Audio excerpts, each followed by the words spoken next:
Você sabe o que é o Tribunal de Haia? Ou melhor, o Tribunal Penal Internacional?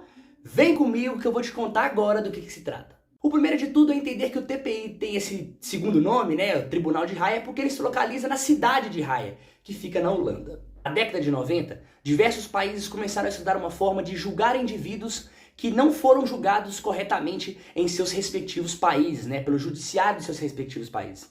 E o Tribunal Internacional Penal seria uma forma, então, de maneira isenta e correta, julgar esses indivíduos por crimes principalmente contra a humanidade, né, genocídios e tudo mais. Com isso, em 1998, foi assinado por 123 países o Estatuto de Roma, né? Ou seja, indivíduos apenas desses países poderiam ser julgados. Diversos outros não estão nele, por exemplo, os Estados Unidos.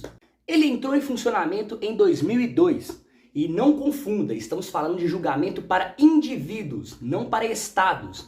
Para julgar estados, existe a Corte Internacional de Justiça, que é chefiada pelas Nações Unidas. Outra questão também é que só há julgamento pelo TPI se o indivíduo estiver sob a sua custódia. Então, por exemplo, se o presidente, digamos, do Brasil, ele está no Brasil e ele é acusado de alguma coisa, mas ele não é entregue para o TPI se julga incapaz de julgá-lo, já que, mesmo que haja todo o processo, ele não poderá sofrer as consequências. Portanto, apenas indivíduos que estão na custódia do TPI são julgados. Como um dos principais países do mundo, os Estados Unidos, não reconhece a corte, ela ficou um pouco esvaziada, né? Por exemplo, a guerra da Iugoslávia, né, que foi uma das guerras mais sangrentas da Europa, foi criado um tribunal exclusivo para o julgamento da ex-Iugoslávia. Não usaram o TPI, muito porque os Estados Unidos não quiseram que fosse usado. A gente teve recentemente algumas acusações, né, de o Jair Bolsonaro, presidente do Brasil, com questão da pandemia, né, de que ele estaria cometendo um genocídio com povos originários e tudo mais.